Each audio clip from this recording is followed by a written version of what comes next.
सूरजपुर गांव में माधव नाम का एक मेहनती किसान अपनी पत्नी राधा और दो छोटे बच्चों बेटा रघु और बेटी सिया के साथ रहता था।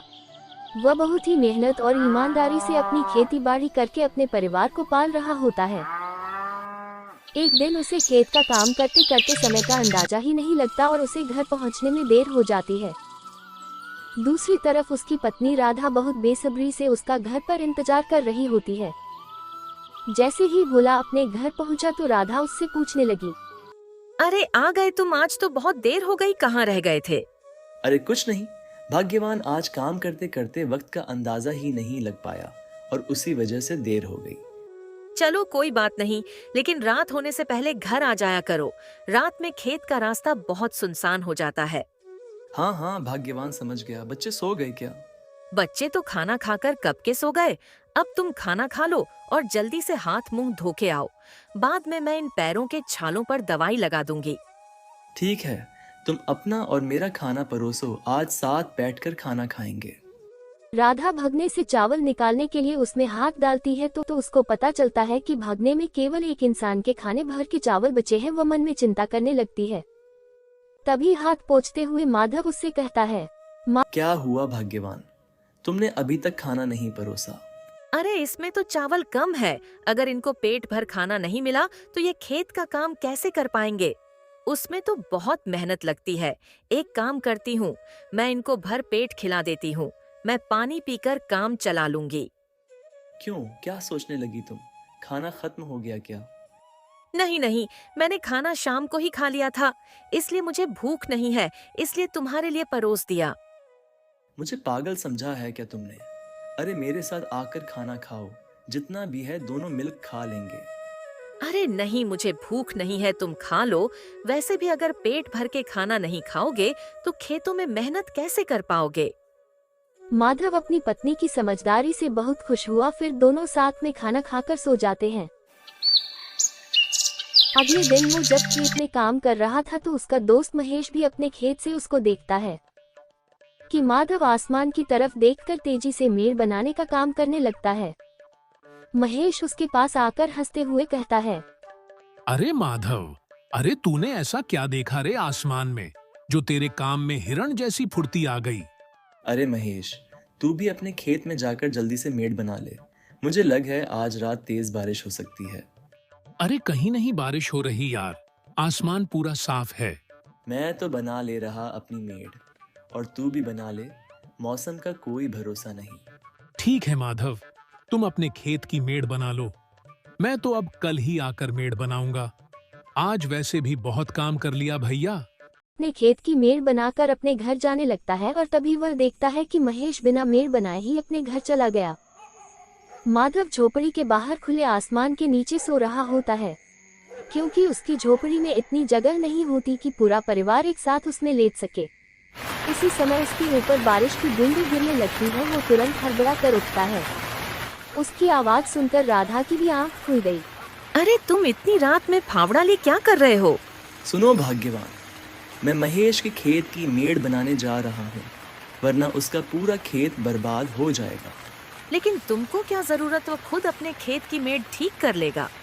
अरे कैसी बातें करती हो भाग्यवान, महेश मेरा मित्र है और मुझे उसकी मदद करनी चाहिए, इसीलिए मैं जा रहा हूँ। अच्छा ठीक है, लेकिन मैं भी तुम्हारे साथ चलूंगी। इतनी रात में तुम अकेले खेत पर नहीं जाओगे। बिजली कितनी तेज कड़क रही है और बारिश भी बहुत तेज हो रही है। नहीं नहीं, तुम यहीं रुको और बच्चों को संभालो, मैं सब कर लूँगा और मेड़ ठीक करके आ जाऊँगा। माधव बारिश में भागता हुआ महेश के खेत पर पहुंचा। उसके बाद उसने बहुत मेहनत से महेश के खेत की मेड़ बनाई। क्योंकि बारिश की वजह से मेड़ बार बार टूट रही थी, वो रात भर खेत में मेड़ बनाता रहा और आखिर में थककर वहीं सो गया। सुबह जब महेश ने देखा कि रात में तेज बारिश हुई है तो वह बहुत घबरा गया और चिंता से रोते हुए खेत की तरफ भागा। खेत में पहुंचकर उसने देखा कि उसका खेत बिल्कुल ठीक है और वहीं पास माधव लेटा हुआ है। वह समझ गया माधव ने खेत की मेड़ ठीक की है। भैया, माधव, अरे अरे उठो, अरे देखो सुबह हो गई। अरे महेश, तू यहाँ? अरे तू रो क्यों रहा है भाई? भैया मुझे लगा मेरे खेत की मिट्टी बह गई होगी। अरे मेरे होते हुए मैं तेरा नुकसान थोड़े ना होने देता। तुम्हारा बहुत बहुत धन्यवाद भैया। अगर तुम मेरे बारे में इतना ना सोचते और रात को अपनी नींद ना खराब करते तो आज मेरी फसल का बहुत नुकसान हो जाता, जिसकी भरपाई मैं नहीं कर पाता। अरे ये ठीक कह रहा है माधव भैया, तुम वाकई में सबका बहुत सोचते हो, इसीलिए गांव में तुम्हारी जो है एक अलग पहचान है। अरे ऐसा ना कहो भाई, सब अपनी जगह बहुत मेहनत करते हैं। हाँ, लेकिन दूसरों का नहीं सोचते ना। खैर चलो, अब तुम जो है घर जाओ और आराम करो। हम सब मिलकर आज जो है तुम्हारा खेत का काम निपटा देंगे। हाँ। माधव घर आ जाता है। उसकी तबीयत ठीक नहीं होती, इसलिए राधा उसकी देखभाल करती है। वहीं दूसरी तरफ गांव का एक आदमी सुरेश अपनी फसल जमींदार के पास बेचने जाता है, लेकिन जमींदार उसकी फसल को देखकर 10 की जगह 2 रुपये का दाम लगाता है। ये सुन की हालत खराब हो जाती है और वह जमींदार के सामने गिड़गिड़ा लगता है। जमींदार साहब, यह गलत है। आप मेरी फसल की बहुत कम कीमत लगा रहे हैं। क्या कहा? मैं तेरे साथ गलत कर रहा हूँ? देखो गांव वालों, इसकी फसल देखो, जरा बारिश में भीगी हुई फसल, कि इसको अच्छे दाम चाहिए।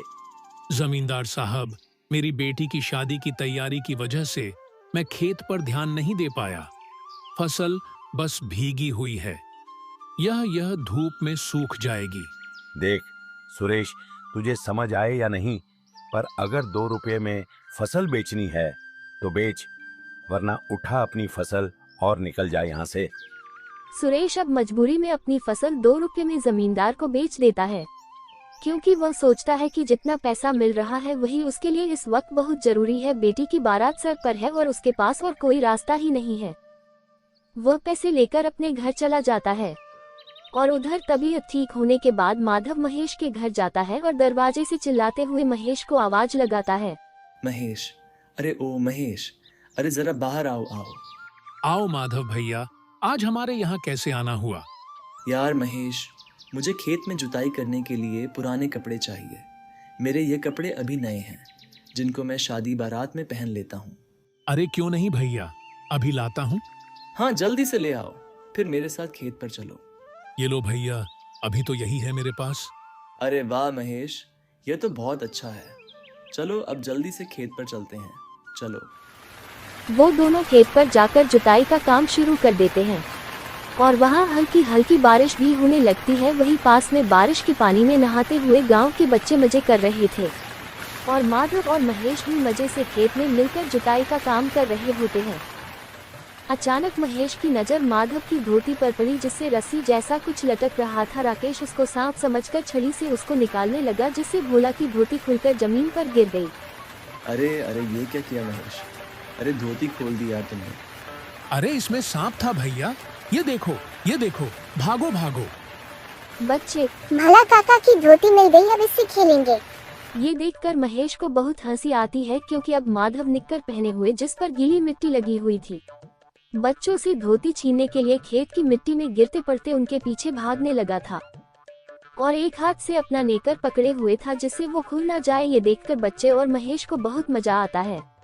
वो माधव को पूरे खेत में इधर उधर भगाते हैं। अंत में माधव थककर एक जगह बैठकर अपनी इस नादानी पर हंसने लगा।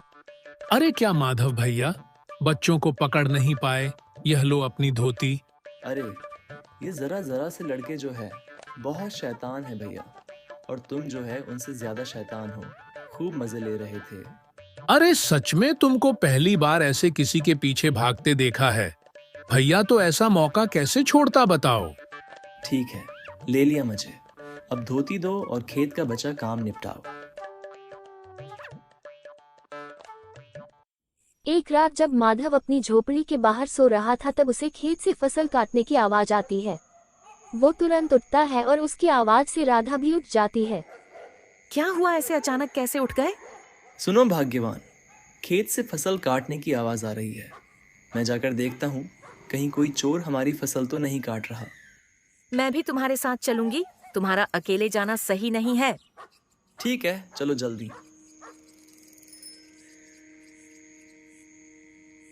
खेत पर पहुंचकर माधव देखता है कि एक आदमी उसकी आधी फसल काट कर लिए जा रहा है, लेकिन वो शांत खड़ा उसको देखता रहता है। लेकिन राधा जैसे ही शोर मचाना शुरू करती है, माधव उसको मना करके घर वापस ले आता है। घर आकर राधा माधव से लड़ने लगती है। कैसे बुजदिल आदमी हो तुम चोर! तुम्हारे सामने तुम्हारी मेहनत की फसल काट कर ले गया और तुम उसे रोकने के बजाय मुझे यहाँ लेकर आ गए। देखो भाग्यवान, तुम्हारा गुस्सा जायज़ है, लेकिन वह कोई चोर नहीं, हमारे गांव का ही एक मजबूर आदमी था। ऐसी कैसी मजबूरी की चोरी करनी पड़े? होती है मजबूरी। खैर अभी सो जाओ, मैं ये सब तुमको जो है कल सुबह समझाऊं। अच्छा। अगले दिन गांव वाले अपनी अपनी फसल लेकर बेचने जाते हैं और वहां पर सुरेश भी अपनी फसल लेकर आता है, जिसको सब अजीब तरह से देखने लगते हैं क्योंकि इस बार उसके खेत में फसल ही नहीं होती है। जमींदार उसको बुलाता है। आओ आओ सुरेश, फसल लाए हो बेचने, जरा दिखाओ तो फसल कैसी हुई है इस बार। जमींदार साहब, इस बार मैं अपनी फसल को 10 रुपये के हिसाब से ही बेचूंगा, क्योंकि इस बार मैंने बहुत मेहनत से अच्छी फसल उगाई है। मेरे सामने झूठ बोलता है नालायक। अरे जब तूने अपने खेत में फसल लगाई ही नहीं तो फसल कैसे हुई तेरी? मुझे पता है कि तूने माधव के खेत से चोरी की है।